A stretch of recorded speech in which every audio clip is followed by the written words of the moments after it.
Hey guys, it's Andy here from Mediocre Hobbies coming at you with more 40k content. And I say more 40k content, it has actually been a bit of a 40k drought here on the channel, and that's because there hasn't been a lot of new 40k releases in the last couple of weeks, which has led to obviously a lot less videos for 40k. Now I know this channel is mainly built on 40k, and I personally cannot wait for the next wave of 40k drops to happen, which is of course the new Dark Angel sets, which I believe should be dropping at some time in the near future, and I for one can't wait to get some paint on those miniatures for you guys. But in the meantime, I thought I would step in and try and fill the void with something a little bit of fun. As you know, there was a special made to order created on Christmas Day from Games Workshop, which allowed you to buy the Battle for Macragge starter set from back in the day and have it in your hands again for the first time in 20 years. One of the cool things about that set was the scenery that you got inside it. You got this amazing crashed Aquila lander, and that's what I'm going to tackle in today's video. I have an old one tucked away somewhere. I'm going to take it out, get it cleaned up, and get it painted up finally after I don't know how many years, and see if I can do a nice enough job and hopefully help you guys get yours painted quickly and efficiently when it arrives. Okay, if that sounds interesting, then stick around guys and enjoy the video. Before I get into it, I just have two quick announcements. One, if you want to help and support the channel, the best way to do that is of course with our Patreon. There are links in the description below for that. Access to a private Discord server and an extra video every single week are just two of the awesome reasons to become members of that. And two, I'm trying to hit 100,000 subscribers by the end of the year. That is my overarching goal. It is quite a hefty goal, and to help me get there, I want to support you guys and help you guys and thank you guys for the journey. So what I'm going to do is at the end of this year, I'm going to give away a Titan. How it works is if I get to 65,000 subscribers, I'll give away a Warhound. 85,000 subscribers, I will give away a Reaver, and if I get to the 100,000 mark, I'm going to give away a Warlord Titan. The only thing you need to do to get involved is subscribe. Okay, without further ado, let's get into this video. And this is the one that I have in storage. I honestly don't know where it came from. One of those things somebody donated into the shop at some stage and I nabbed for myself. So it's kind of like an eBay rescue style video, except I didn't get it from eBay. Some kid did pour his heart and soul into painting this thing up, God only knows how long ago, with his old acrylic paints. God love him, he did his best, but technology has advanced quite a ways since them days, and we have much better paints, tools, and equipment to get these things done. So hopefully I can delve in with this thing and get a paint job on it that I'm going to be super happy with. Finally have this piece in my collection kind of ticked off. It's definitely something I think most 40k players should have in their collection ticked off. It's so nice. So I just gave all the pieces a spray of Chaos Black. A nice solid cut. I didn't strip anything or anything like that. This is scenery at the end of the day, so if there's a few nicks or if it's a little bit bubbly or broken somewhere, it's totally fine. It is a crashed spaceship, so it's not supposed to be in good order. I have the extra large Series D brush from Artist Opus, part of their new line of Series D brushes, which I absolutely adore. If you're interested in picking up any of these brushes, there is links below to the Element Games web store, and if you use that link and you end up picking up some of these brushes, I do get a kickback, which is quite nice. Or if you want to purchase anything on the Element Games website, use the link below and it will also help the site out as well, or the channel out as well. Thank you so much. So as you can see, I start with Castellan Green, and I just stipple this all over the hull of the crashed Aquila lander. And this is really where the Series D brushes come into their own for me. It's that stippling motion. I know they're dry brushes, but I tend to not do a lot of dry brushing with them. This stippling technique that I learned over on Byron's YouTube channel, you know, the guy who invented these brushes, he just did such a wonderful job with so many Star Wars Legion bits and pieces that I've been following his footsteps and trying to learn this technique. And I've been doing it since the days of my Horus Heresy tanks. I do what all my Cadian tanks are done in the same style as well, and I absolutely love it. And basically the idea is it layers up the paint really nicely, so you get to see kind of different gradients of color and texture the whole way through the job, instead of this just being that like flat solid coat of green, which makes the miniature, I feel, look like a toy, and that's not what I'm after. Okay, after I managed to get the first coat of green, it's time to work up through the second and of course then the third coats of green. So this is a 3-stage of green, and then there is some silver for chipping and stuff like that, but I think it's definitely worth the effort. Wa flesh is then brought in, and just like before, we are going to do the stippling technique. And basically like dry brushing, as we build up through the layers, we're going to kind of get lesser and lesser, we're going to go lighter and lighter. We're not trying to cover up the entire previous layer or the entire black layer for that matter. It's all about showing a nice transition. When you ever look at like an army tank up close and personal, it's not like a solid coat of anything. It's definitely been painted over and over again, many times, many different war fronts. Or just, you know, after long periods of deployment, thing gets washed and a new coat of paint thrown on top of it. They don't particularly go in and sandblast the entire thing down, strip it down. So it can start to look kind of ragged and old. Now, as for how spaceships work, this being an Aquila lander, maybe they do take a little bit more care with them. But this is the Imperium after all. I think they'd rather just replace it than repair it. But the scenery piece is a nice thing to work on, as obviously it's all flat bottom, so you can't just have it, you know, smack dab on the table and be stippling away. Obviously, once you're stippling in your hand, you're fighting against the strength of one hand versus the strength of another, which can cause problems. So maybe having it flat down on a piece of table or a piece of thing is a better way to go about the stippling technique. So it's time to jump across to the, I believe, third coat of green. As you can see, it's starting to build up a nice transitional color. It definitely has that military green feel, which is exactly what I'm after for this particular piece. And for the last coat of green, I'm going to jump all the way up to Lauren Forest. These three paints all match in kind of tone, so it does definitely match. And as you can see, I am being careful. I'm definitely going lighter and controlling my brush a lot more, because I do not want to, like I said, get as much or as heavy a coverage as the previous three coats as I've done on this one. And remembering that all things do have an ugly stage, do not worry about the coat of green or anything like that right now. We still have to do things like apply transfers and obviously add all the weathering and the damage. The base will pull it all together. I promise you by the end of this video, you will see something I think you're going to like. I'm certainly pleased with the result I got. And obviously I know a lot of people will be getting their hands on this piece of scenery in the next couple of weeks when their made to order start to arrive. So perhaps this video will help somebody to get this piece painted. I think that's the reason I haven't done it as a video before, is like I've always wanted to, but there was very little point. I'd be targeting a very small audience of people that have it tucked away in their bed somewhere, under their bed somewhere in a closet somewhere. But as for now, I'm sure hundreds of thousands of people bought the Battle for Macragge set over the Christmas period, so that's hundreds of thousands of people who are going to have this piece of scenery and who are going to be curious as to how to paint it. So hopefully I'll be able to help a couple of those people out getting this thing painted up.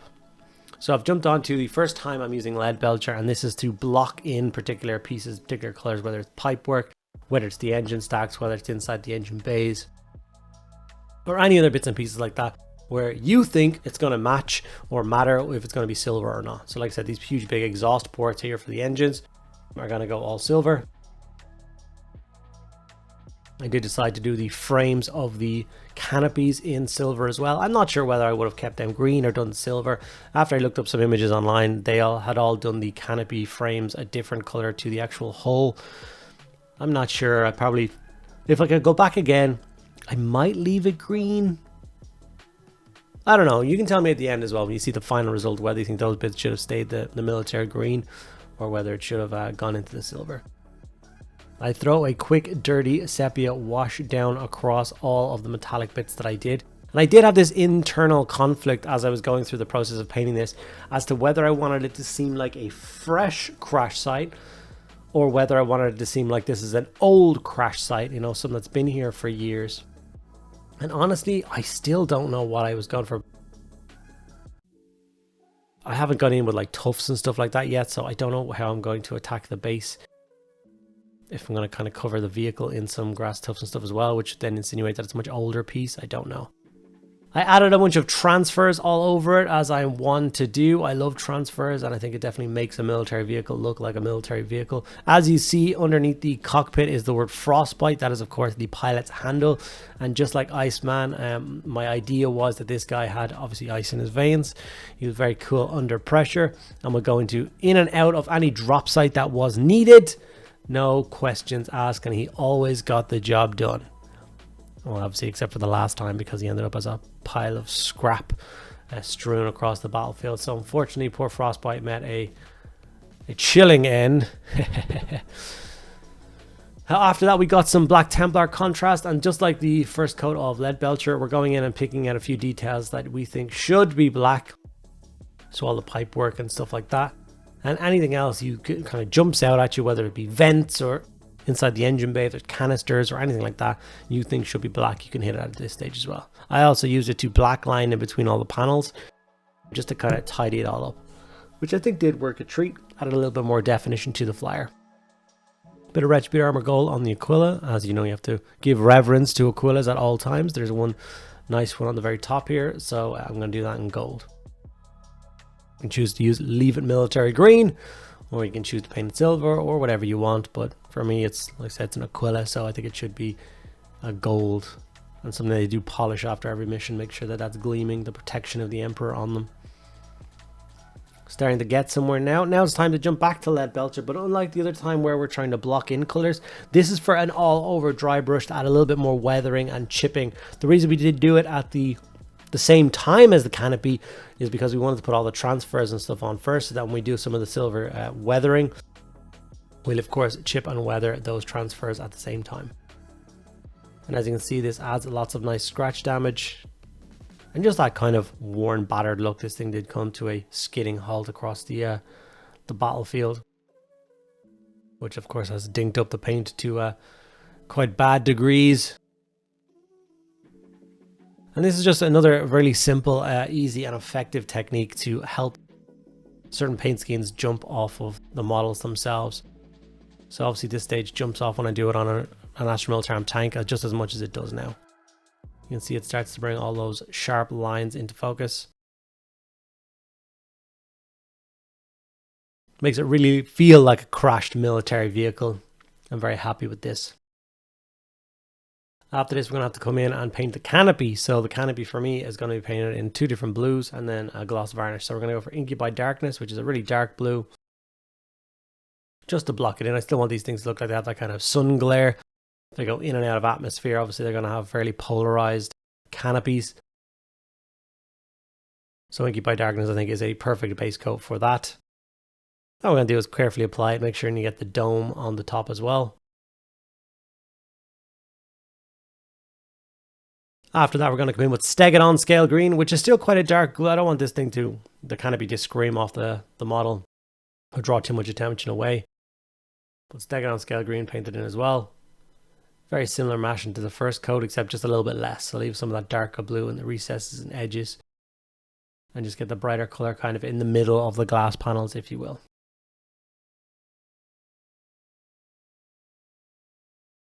After that, like I said, we're going to jump across to a coat of Ard Coat, which is just going to add a glossy finish to the canopy. Once again, if you don't have a pot of Ard Coat in your collection of paints, I definitely think it's one of those ones you need to pick up.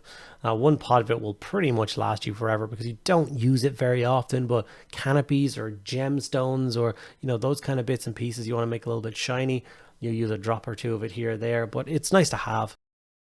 Okay, with the plane itself basically painted, it's time to go in and work on the base itself. So I'm going to use 8K Terrain Dark Earth.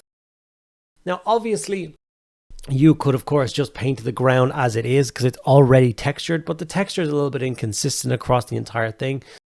And I decided that I wanted to just add a little bit more texture to it, which obviously the 8K paste comes in perfect for this. I have a large brush and I'm painting it in. Obviously, the benefit of using a brush and some texture pastes, I get to blend the plane, I think, in with the ground a little bit more, so I can paint it up over kind of bits of the hull or tuck it into corners or over panels or over bits and pieces that I think would be covered a little bit more. And if I overshoot a little bit, if I accidentally get a little bit too much on something, it doesn't matter because, like I said, it's a crashed spaceship. Parts of it are going to be filthy and dirty and covered in mud and wrecked and dark earth, so I definitely think this was the way to go. Here it is with all the parts done in the brown. As you can see, it does make quite a big difference. And even when I get in between all the wing membranes and stuff like that, which I think leans it more towards it being buried and damaged for quite a while, I think. Maybe still has some old important information on board and still can be conceived as an important objective. With all of the ground texture then dried, it's time to go in and add a couple of dry brushes. So I'm going to go for Rise of Rust as the first one. Some people get confused when I use Rise of Rust to dry brush up my earth, but it just adds that really nice bit of warmth to the ground, that kind of like oxidized iron earth, if you know what I mean, like World War I trench warfare, that kind of kind of rusty looking soil. Obviously it doesn't shift it to bright orange and look ridiculous. I think it's a really nice color, and I think it definitely helps blend the two pieces of material together really well, the earth and the ship. And like I said, adding that warmth in, browns usually aren't my thing. I find them to be quite cold, quite drab, which makes sense. So any red, any brown that adds a little bit of warmth to it, like a Rhinox hide with a touch of red to it, is kind of the kind of tones that I like.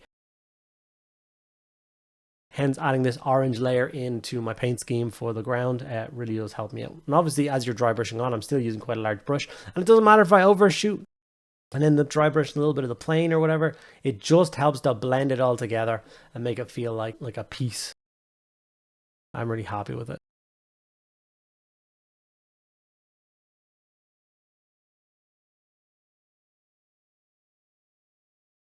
Obviously, this is the same basing scheme that I use for all my Astromel terms. So this particular piece will blend in beautifully with anything, whether it's my Krieg army or my Cadian army or anything. I can use this thing in games of whatever I so choose. Some Screaming Skull was then brought in as the final dry brush on the ground texture. And this is, of course, supposed to be the lighter dry brush. You're just going to go in a little bit lighter than the orange and give the whole thing a dry brush as well. Once again, hitting as much of the flyer as you care to hit. It doesn't really make much of a difference. As you can see, I'm taking my time.